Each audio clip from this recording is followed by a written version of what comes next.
Hey, you, listener. Hey, you. Yeah, you. I'm talking to you. Look at me when I'm talking to you. Ah, what? You don't respect your mother? You don't respect your mother? Listen, okay, listen. I'm sorry. Okay. Are you a musician? Are you in a band? I want to hear your music. I want to know what you're doing, when your concert's at, when's your new EP dropping. I want to hear it, okay? I want you to, send me all that stuff. Tag me in your Instagram stories. Email me at tampatalkwithmary@gmail.com. I would love to feature you on this podcast. Send me your info. Drop me a line. And then we could play a little bit of your song on the show. We could drop your info in the description. People go follow you. And then you become all big and famous doing the music and everything. Yeah, send it my way. Send it to me, tampatalkwithmary@gmail.com. DM me on Instagram, tampatalkwmary. Send me your Bandcamp, your SoundCloud, your Spotify, your YouTube, whatever it is. I want to hear it. And maybe you'll be on the next episode of Tampa Talk with Mary. Send it my way. Bye-bye.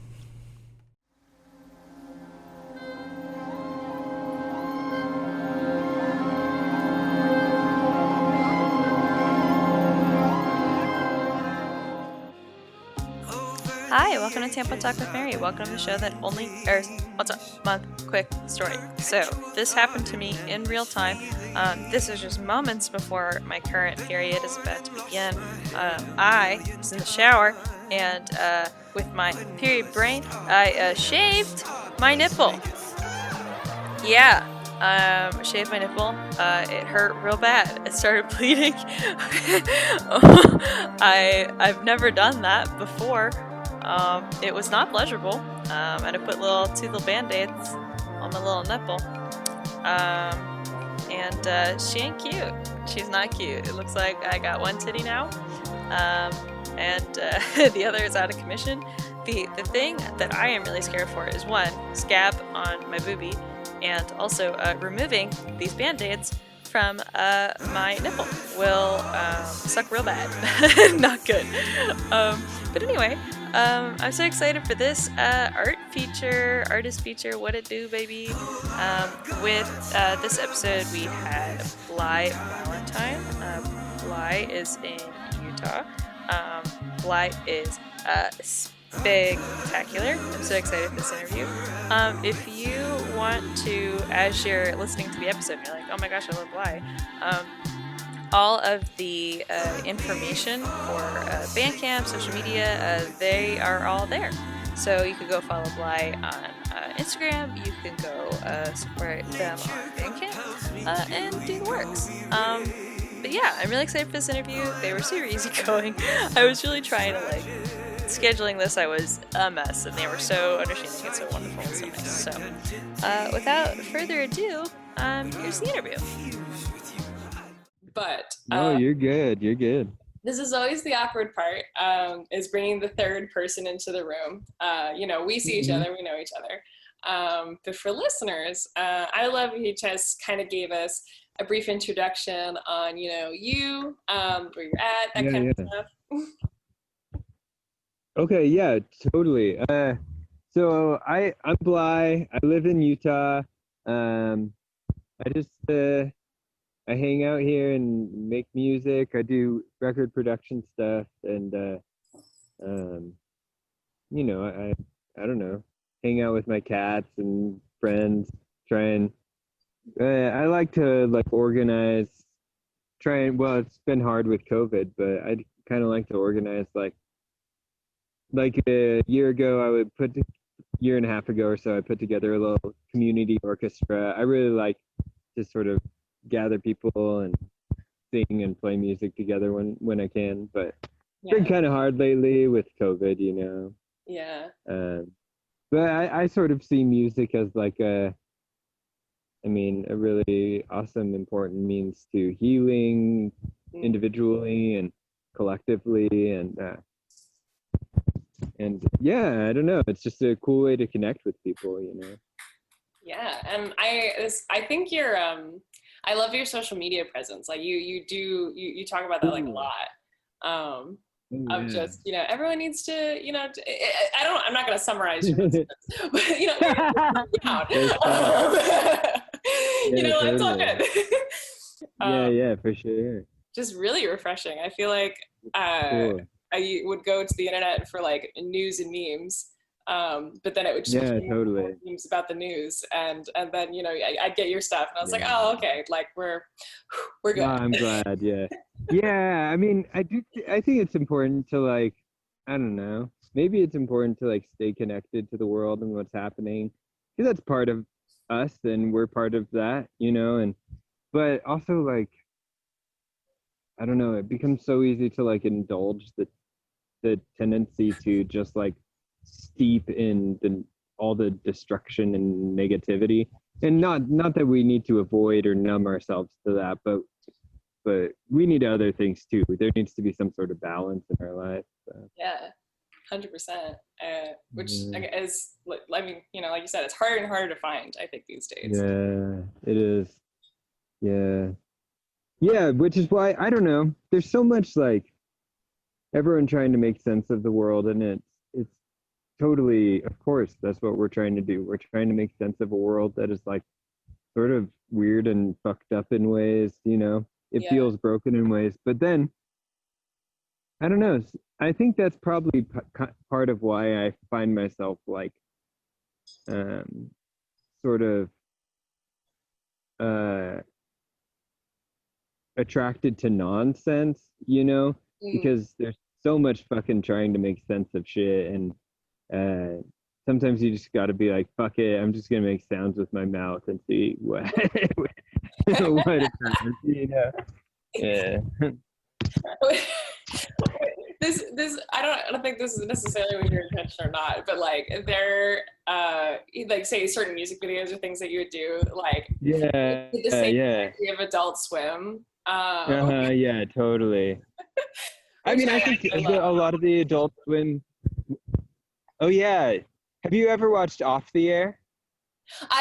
So I've heard of the show. I haven't watched it Cool. religiously, but I know of it. Yeah. Okay, yeah. It's so awesome. I love that show's like, I feel like it's like so absurd and nonsensical, but it also like has within it like a core of love, you know? It's like there's something like really deeply like beautiful about it. Uh yeah. Yeah, that stuff is super influential for me, and I think seeing the way they interact with like, I mean, because there's like, okay, there's like politics, and there's, you know, systemic oppression and stuff, and we all have to interact with those things. But another thing we have to interact with is like the way we interact with those things, which is like a fucking like, it becomes, I mean, sometimes you feel so crazy, like trying to like, feeling like powerless against, you know, powerless with regard to things, and also like feeling like it's all our like moral responsibility to fix the world or something, but then also it's completely impossible for any of us to fucking do that on any level larger than just ourselves. And then we have all these pressures from others on how to interact with things, and sometimes you just feel like you're gonna go insane, you know. Yeah. Like I it's sort of the same feeling, but this idea that we all have to be like experts on everything. Yeah, totally. Like that you can't go into you can't trust every doctor. Like you have to, do your research. You can't do your taxes, you gotta do your research. Like, and it's like, well, there's people that do all these things because that's what they love to do. But I think there's pressure for us to just know everything and fix everything. That's like, why? We can't all Yeah, no, I agree.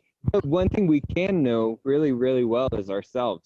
And like, and that's like, I think a way of like if we know ourselves and better ourselves, I mean, we can't know other people and better them. That's fucking impossible. You can't better other people. So I don't know. The whole shame game, the like, you know, I don't know. We just got to know our fucking selves, do our best to like interact with love, forgive ourselves when we fuck up and act hatefully or act not hatefully necessarily. Yeah, hatefully too. You gotta forgive yourself for everything, because there's no fucking point in hanging on to that shit. It doesn't do you any good.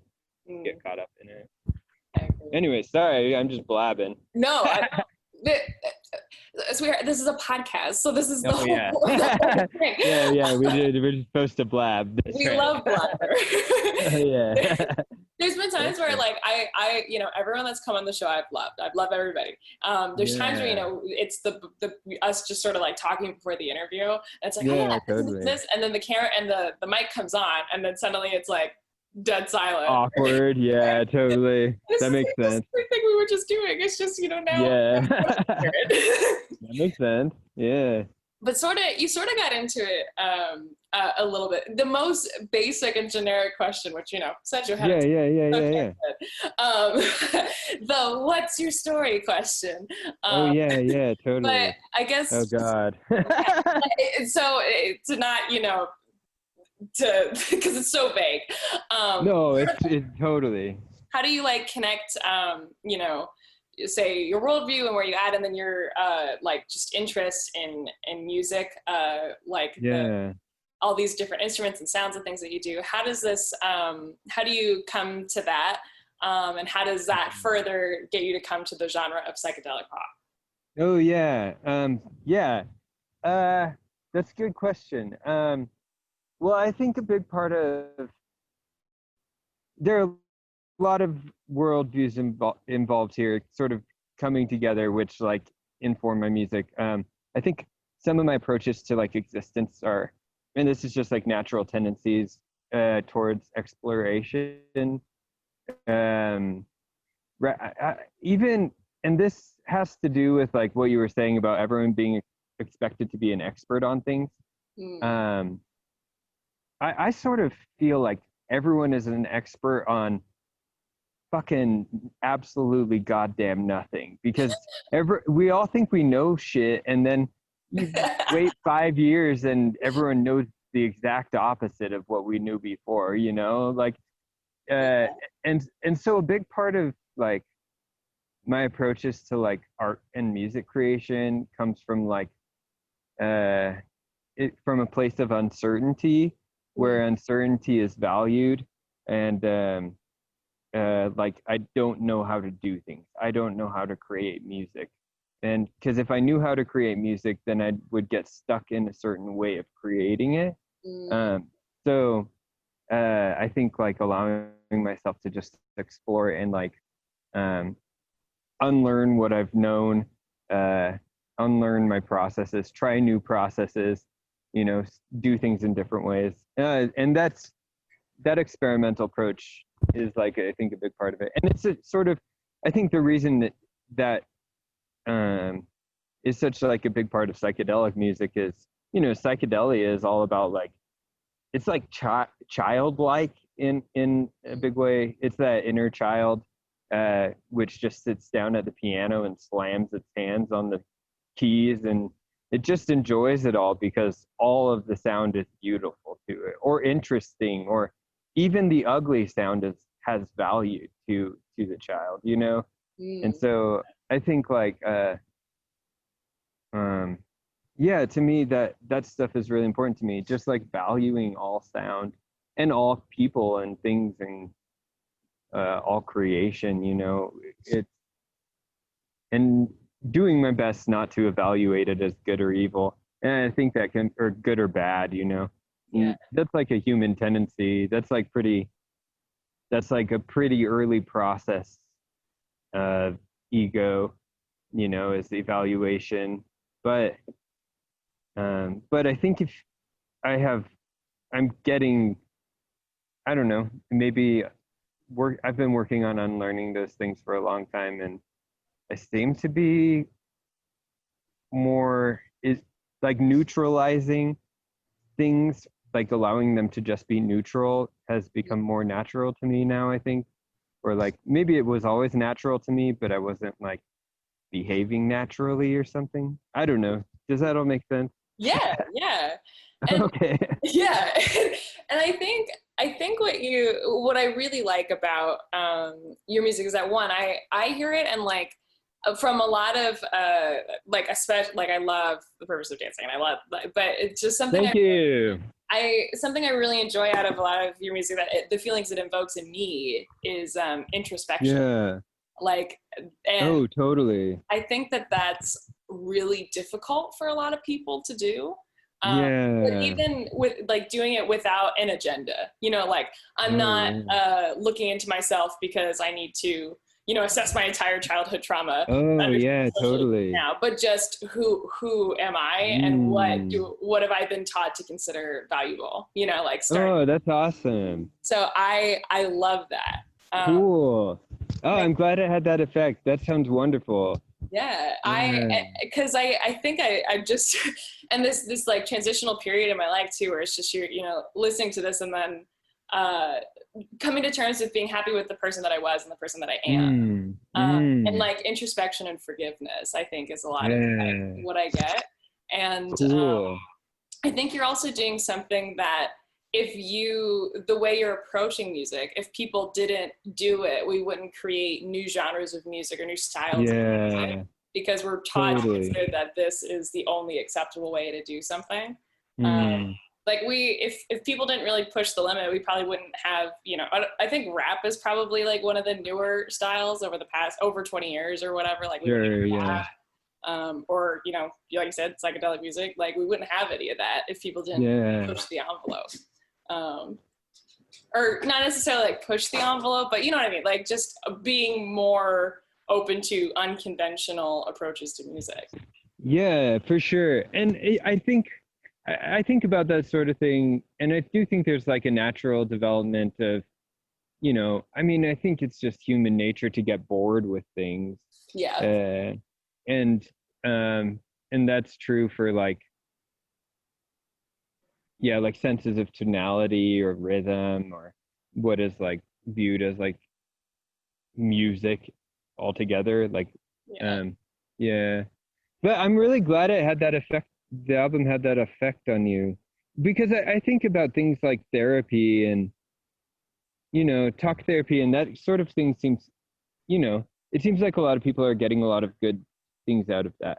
And yeah. that's wonderful. But I do think maybe there is something, it's like missing the mark if the point is to fix yourself. Mm, Because like, yeah, because you're not, none of us is broken. We're just, we, I mean, if, like you said, if we look inside ourselves, we see that what we are is already so amazing and beautiful. yeah, And yeah, and coming to accept ourselves as we are is like not a, it's not a process of looking at the rotten and cutting it out because there is nothing rotten. It's mm, just a matter of like seeing the light that's already in us, you know, seeing the beauty that's yeah, already in it. Yeah. And yeah. And once we see that in ourselves, it becomes so much easier to see in others. And mm, I think I sort of think, I mean, maybe this is a tricky thing to say, but I think it's probably true, that I mean, like I'm transgender, and so like one big like systemic issue is like transphobia, right? yeah, Which we can look at it and see it as a problem of like, all right, there's these people who have this transphobia within them that needs to be gutted and taken out of them. But I don't know if that's the thing. I sort of think the thing is those people simply have not yet looked inside themselves and learned to love themselves, because if they had, they would be looking at others and doing the same thing. Anytime there's like a lack of love of other, it's an indicator of a lack of love of self.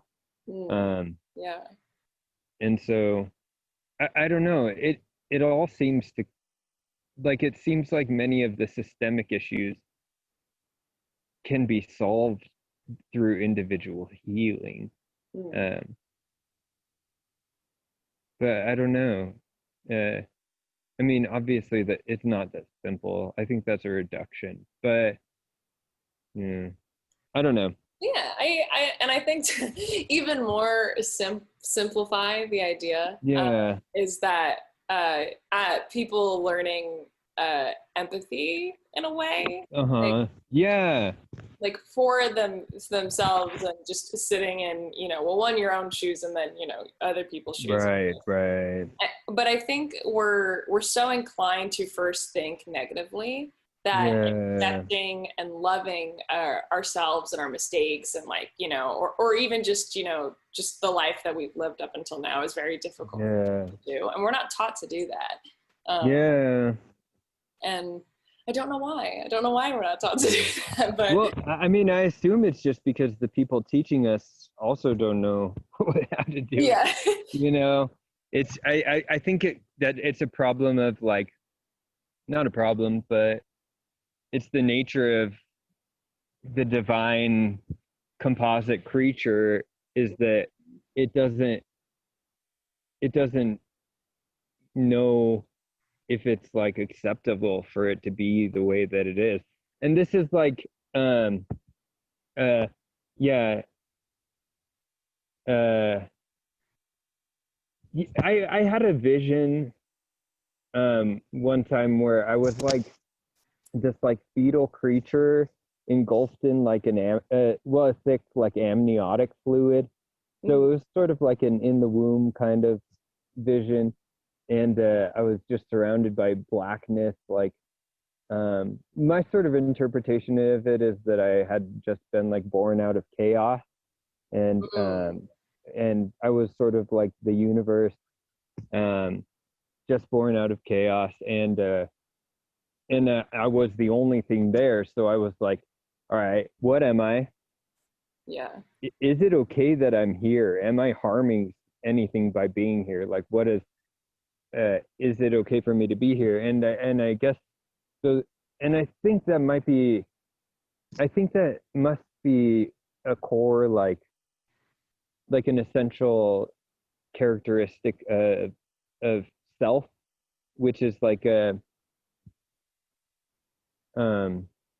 just a struggle to accept self, like as like, yeah, um knowing that like our interactions do impact other things. We do harm. It's inevitable, and so it's just so difficult for us to accept that. yeah. We have a hard time accepting it in ourselves and in others. Sorry, I keep burping. I'm like burping over and over. Yeah. Anyways, I forgot what we were talking about. uh, well, so I mean, this sort of like you've I mean, sort of getting back to it, is that you've sort of tipped it around a bit and stuff, is just in the creation process. Oh yeah. If you even call it a process, is that what seems to like inspire you the most when making music, and then what's the most like rewarding aspect of it?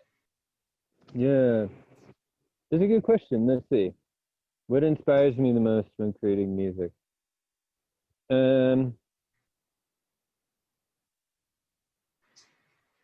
Oh shit. Well, I really thought, but no, it's okay. I'm really, I think I am most moved to create um when uh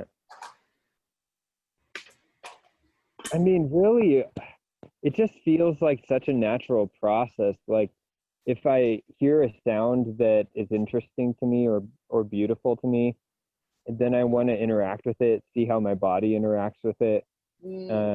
Whether my fingers or my throat, if I'm singing along with it, like a banjo that's what I've been playing a lot, is banjo. And I would like banjo because it's such a resonant instrument. And so it's very easy to like tune in with it and just like become a single body creating music with it.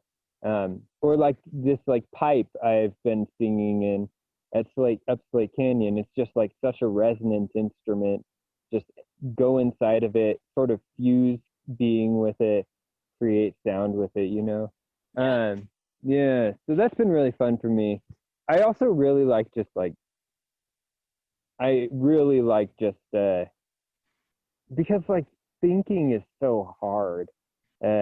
Fuck thinking. So I really like just like acting on bodily impulse. And so, and that's really fun to do with friends, is just like get together with friends and just like be like, all right, here's the rules. You do whatever your body tells you to, and you don't think about it. And that's all the rules. And then no one, then everyone's just making sounds and no one's like fucking, you know, it's so hard to create with people because everyone's like so worried and like self-conscious and like, and what am I playing something cool? And it's like, nothing's fucking cool. It's all just, it's all fucking cool, you know? Yeah. And none of it is. Yeah. Yeah. I love that. It's another reason I really like your music too, because I think it's that the constructs of what this is acceptable, or you know, like I like the break from that of just you know, this is something that's so different and so like I forgot which song it was, but I was listening to it in the car on the way to work. And I just felt like a butterfly, like it literally. And I like couldn't explain, but I just started like imagining like what wings would feel like and like what feels like. But it just made me feel like a butterfly, and I don't even remember I just remember the feeling, like it's like at 5 a.m, like driving to work, and like, you know, that's so that awesome. came out of nowhere. But that was something else too, where I was like, this people would consider childlike, even though, you know, we should have this sort of imagination and, you know, freedom that children have, but as an adult you're taught to like get rid of it. Like that feeling comes back and it feels so good, but we should just feel like that all the time. And it seems like that like suppression of the child is like, that seems particularly prominent in like in the West, right? Because I know like I mean, there's like psychedelic, like childlike, you know, embracing imagination, third eye shit. That's all fucking a big part of Buddhism and like Tao, you know, Tao Te Ching, and like, it seems like it's just like maybe was suppressed by this like, this like discipline centric Christian Christian paradigm with like the Catholic Church, and everything was about like taming your nature and controlling your urges and stuff. And I think with that you lose the ability to visualize and imagine, and but it does seem like at least in like new age hippie shit that's coming back in the West. But I you know, it's interesting because that's just such a, I mean, we all dream. Everyone fucking has dreams and shit. But also like if you're like sitting there listening to music and you see some like an otter swimming on its back in your mind, you're not gonna like turn to your friend and be like, yo, I see an otter swimming on its back in my mind from this music. They'd be like, what the fuck are you talking about, you fucking freak?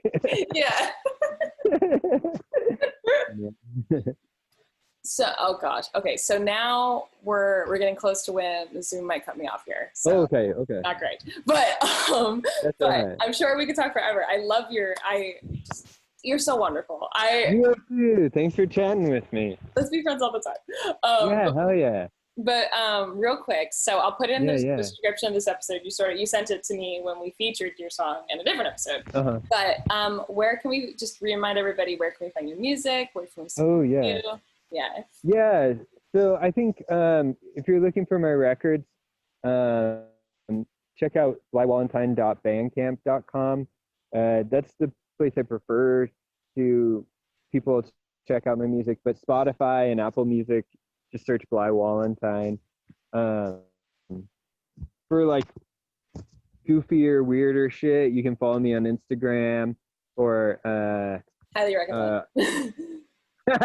Thank you. Or on YouTube. I like upload a lot of shit to YouTube that's just like me playing whatever. I try and like pretty much every day do like a little like improvised composition. And sort of the idea there is like, I guess it's like training impulses, right? Training myself to like be able to collaborate with, because the instruments, they do what they do perfectly. Yeah. But so now I've just been sort of training my voice to do what the instruments do, which, I mean, my voice does what it does perfectly. All our voices do, right? But, you know, maybe I want it to be able to interact with the instrument. Yeah. And it seems to be happening, so I guess. Yeah, but I'd love it if people check me out. Yeah, I make so much goddamn music. It's so much fucking sound. Way too much sound. Which is not a bad thing. It's absolutely like awesome. Like thank you so much. For sure.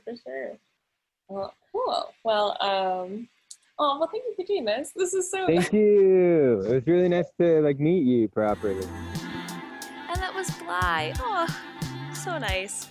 If you love Bly and you want more of Bly, go to their Instagram. They're making music all the time, just like Bly said. And like I said, might recommend it. 10 out of 10. Just a fun little thing to add to your feed. Also, you can support them on Bandcamp. Financially supporting your local artists is super important. It's one of the hardest things to do, but start with social media. I think that's a great little stepping stone. Yeah, support them, support your local artists. And yeah, like we said at the top of this episode, if you've got musicians that I should hear, people you know in your life that are making really awesome stuff, hit me up. You can hit me up on Instagram, Tampa Talk with Mary. You can also, same thing on Twitter, and email me, tampatalkwithmary@gmail.com. You know, if you have time to sit and write an email, hit me up. Yeah, I love it, you know? I could say I knew them when.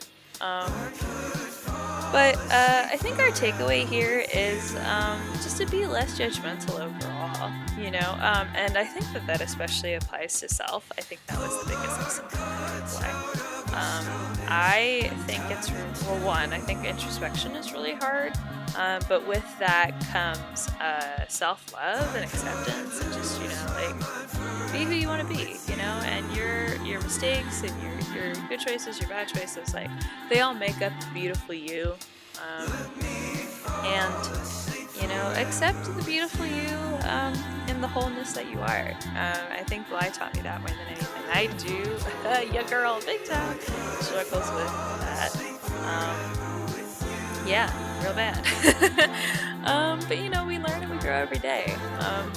Even in little ways, we can still have 20/20 vision, right? Yeah. Well, you know what to do. Follow Bly's socials, my socials, for Tampa Talk. Hang in there. We're almost to the end of the year. Keep on bleeding. You know, Halloween's around the corner. It's still Rontober. You know, we'll be alright. Yeah. Well, we'll see you next time on Tampa Talk with Mary. Stay healthy, stay well, and we'll see you soon.